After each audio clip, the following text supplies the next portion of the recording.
Article 4 of the U.S. Constitution has to do with relations among states. So if we look at Article 4, Section 1, it says, full faith and credit shall be given in each state to the public acts, records. Article 4, Section 2, the citizens of each state shall be entitled to all privileges and immunities of citizens in the several states. So it doesn't matter if you cross state lines and you go on vacation, you still have the same rights no matter what. A person charged in any state with treason, felony, or other crime who shall flee from justice and be found in another state shall, on demand of the executive authority of the state, so again the governor, from which he fled, be delivered up to be removed to the state having jurisdiction of the crime. So in this case, if somebody commits a crime, leaves the state of Florida in order to flee justice and goes to Georgia, and then that person is found in Georgia, if the governor of the state of Florida makes a request to the state of Georgia to have that person return to Florida, then the state of Georgia must comply with that request. Now, the only way in which this would become a little bit more complicated is if, let's say that that person that committed a crime in the state of Florida, upon entering Georgia, committed a crime there as well. Then the state of Georgia might want to hold on to that person in order to try them for whatever crime they committed in Georgia. Then they might extradite the person to Florida once that trial had been done. The last paragraph on this slide for Section 2 says, no person held to service or labor in one state under the laws thereof escaping into another shall, in consequence of any law or regulation therein, be discharged from such service or labor, but shall be delivered up on claim of the party to whom such service or labor may be due. Notice again that this one is struck out. This is struck out again because of the 13th Amendment, which outlawed slavery. So what we see here is this is called the Fugitive Slave Clause. So any slave that escaped their, I hate to say it, service, and went to another and fled to another state or fled somewhere else, if they were caught, they would have to be returned to the original state and to the party, to the person who owned them. Now again, this has been struck out from the Constitution because the 13th Amendment took out all slave elements. And so this is no longer, it's really no longer a part of the Constitution. Section 3 describes how new states would be admitted by Congress into the Union. So it says, new states may be admitted by the Congress into the Union, but no new state shall be formed or erected within the jurisdiction of any other state, nor any state be formed by the junction of two or more states or parts of states without the consent of the legislatures of the states concerned as well as of the Congress. So Congress is given the authority to create states. So if you look at a map of the United States, anything beyond the original 13 states and then Texas and California would have been either bought or carved up from land that was purchased by the United States. And again, this falls on Congress to do this. Now, the only way that you could take a state like Texas and split it would be if the state legislature of Texas approved it and if Congress also approved it. There have been secession movements within many, many states. So there's been a secession movement for some parts of Tennessee, for parts of Texas, for parts of California, where pieces of the state have wanted to break off and become new states. That can only happen, again, if the state that it would be breaking away from approved it and Congress approved it. Now, let's say that Florida and Georgia decided they wanted to become one larger state. The only way that that could happen is if both state legislatures agreed to it and if Congress agreed to it. There would really be no reason to do this, though. Now, we do have one instance where a state was carved out of another state without going through this process. And remember that in 1861, the state of Virginia seceded from the Union and became part of the Confederacy. In 1863, the western counties of Virginia decided that they no longer wanted to be a part of Virginia, no longer wanted to be a part of the Confederacy, and they themselves seceded from the state of Virginia. And when they seceded from the state of Virginia, they went back into the Union as the state of West Virginia. Now, the second part says, the Congress shall have power to dispose of and make all needful rules and regulations respecting the territory or other property belonging to the United States. And nothing in this Constitution shall be so construed as to prejudice any claims of the United States or of any particular state. Really just that any territories or any property, so naval vessels, military bases, what have you, Puerto Rico, Guam, Congress has power over all of those entities.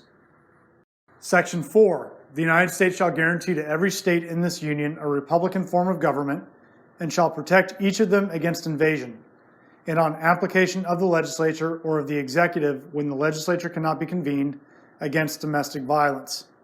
So again, every state in this country, all 50 states, have a republican form of government. So we have governors, we have state legislatures. Some of those state legislatures are unicameral, most of them are bicameral. They all have judicial branches. And so the same setup that you see for the federal government also exists for all of the state governments. Now, in the case of an invasion, it is the responsibility of the United States government to protect the individual states. So the National Guard might be called in to initially protect the states from some sort of invasion, but it ultimately is going to fall on the U.S. military to make sure that any invasion of the United States is repelled. In the case of domestic violence, so an insurrection or rioting, then the states can ask Congress for help.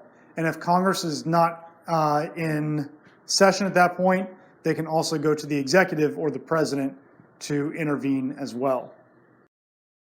Article 5 of the Constitution describes the process for amending the Constitution. So remember that the Constitution was written in 1787, ratified in 1788, and they understood that it may have to be changed over time. And in fact, the United States Constitution has had 27 amendments added to it. So the first 10 you guys know is the Bill of Rights. The other 17 came after the year 1792. So we've actually only amended the Constitution 17 times really since its inception. So it says the Congress, whenever 2/3 of both houses shall deem it necessary, shall propose amendments to this Constitution.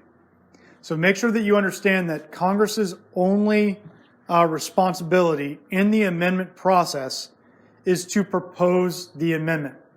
So 2/3 of the House and 2/3 of the Senate have to agree just to propose the amendment. Or on the application of the legislatures of 2/3 of the several states, shall call a convention for proposing amendments. So the other way that this process can be started is if 2/3 of the state legislatures call for a constitutional convention, which in either case shall be valid to all intents and purposes as part of this Constitution. So any amendments that are created are, for all intents and purposes, a part of the Constitution. So you don't necessarily have to look at them as an addition or a change. They are the Constitution. When does this happen? When the amendment is ratified by the legislatures of 3/4 of the several states, or by conventions in 3/4 of the states. So the states have a choice. They can either send the amendment through the state legislature, and the state legislature can then ratify it in that particular state, or they can instead have a convention in which they'll send delegates, and the delegates will then vote on whether or not to accept the amendment. So in order to add an amendment to the Constitution, 3/4 of the states, or 39 out of the 50 states, must ratify the amendment before it will be added to the Constitution. as the one or the other mode of ratification may be proposed by Congress. So that just finishes that part out. Provided that no amendment which may be made prior to the year 1808 shall in any manner affect the first and fourth clauses in the 9th section of the first article. So again, you see this part that's struck out, and it mentions the year 1808. Remember that that was the year when the Constitutional Convention said that the slave trade would come to an end. So there was only one thing in the Constitution that could not be amended, and that was the slave trade clause for ending the slave trade in 1808. It could not be ended sooner than that year. Then, that no state without its consent shall be deprived of its equal suffrage in the Senate. So you cannot take senators away from a state. So that is that's going to be the other thing that you cannot amend in the Constitution. All states are going to have 2 senators and cannot have its voting rights taken away. Now, in this article, notice that there is no mention of the president. So the president has no official capacity in trying to pass an amendment. What he does have is his voice, and he has the bully pulpit. So he can go to Congress and he can urge them to propose the amendment. He can go to the states and he can urge the states and the state legislatures to ratify the amendment, but the president has no formal part in the amendment process.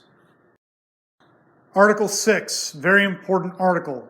All debts contracted and engagements entered into before the adoption of this Constitution shall be as valid against the United States under this Constitution as under the Confederation. So any debts that the United States took out in fighting the war against Britain, so they borrowed a lot of money from France, all of those debts still had to be paid. All of those debts were still outstanding and were legitimate debts. Just because we changed from one government to another doesn't mean that those debts all of a sudden went away. So anything that the United States owed was still to be paid out. The other part of this is that if there was a treaty signed under the Articles of Confederation, that treaty would remain in effect. It would not be ended simply because we went from the Articles to the Constitution. This Constitution and the laws of the United States which shall be made in pursuance thereof, and all treaties made or which shall be made under the authority of the United States, shall be the supreme law of the land, and the judges in every state shall be bound thereby, anything in the Constitution or laws of any state to the contrary notwithstanding. So the Constitution is at the very top of the pyramid. Right below the Constitution are the federal laws and federal treaties. So anything that violates the Constitution is not allowed to stand, and we call this judicial review. That's what the Supreme Court now does, is they look at the constitutionality of both federal laws and of state laws and local laws, or that's at least one of their responsibilities. The Constitution is at the very top, so anything that violates the Constitution should be thrown out. Then right underneath that, you have the federal laws and treaties. And then underneath that, you would have the state constitutions, followed by state laws or state statutes, followed by local laws and local statutes. So everything at the bottom, the local laws and statutes, has to be consistent with everything above it. So a local law or a local statute cannot violate a state law, it cannot violate a state constitution, it cannot violate a federal law, and it cannot violate the federal constitution. This is called the Supremacy Clause. Very important clause to know because it is basically the foundation of how our government works, in the idea that we have these different levels of government with the Constitution being at the top. Continuing on in Article 6, the senators and representatives before mentioned and the members of the several state legislatures and all executive and judicial officers, both of the United States and of the several states, shall be bound by oath or affirmation to support the Constitution, but no religious test shall ever be required as a qualification to any office or public trust under the United States. So every single public official who takes their spot or takes their position has to say the oath that they will protect and defend the Constitution of the United States.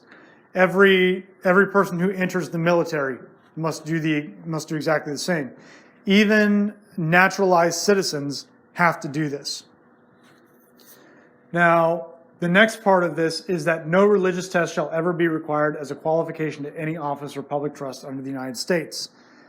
We went over this a little bit ago where we talked about how the president has to put his left hand on something and then raise his right hand and take the oath of office. The thing that he puts his left hand on could be, again, a Bible, a Quran, it could be a Torah, or it could be a Sports Illustrated. And the reason why it can be anything. It could be the Constitution if they decided to swear on the Constitution. It can be anything because there is no religious test. You do not have to swear on a Bible to become a president, to become the president. You don't have to swear on the Bible to become a senator, because then you would be swearing, you would be forced to swear an oath on a religious text that you possibly don't believe in. So again, no religious test is ever going to be required in order to become any sort of public official. Now, if the voters decide that they don't like you because of your religion or because of your beliefs, then that's on the voters and that is legal. They can make their decisions based on anything. But there's not going to be any law that forbids somebody from becoming a public official simply because of their religious beliefs. Article 7 only deals with the ratification of the Constitution. So the ratification is the point at which the Constitution was approved by enough states that it would actually go into effect. And remember that from our earlier discussions, they needed 9 of the 13 states to ratify the Constitution. And then the rest of the Constitution here is just going to be a bunch of names being signed on the page, as well as a few corrections that you can see on your slide.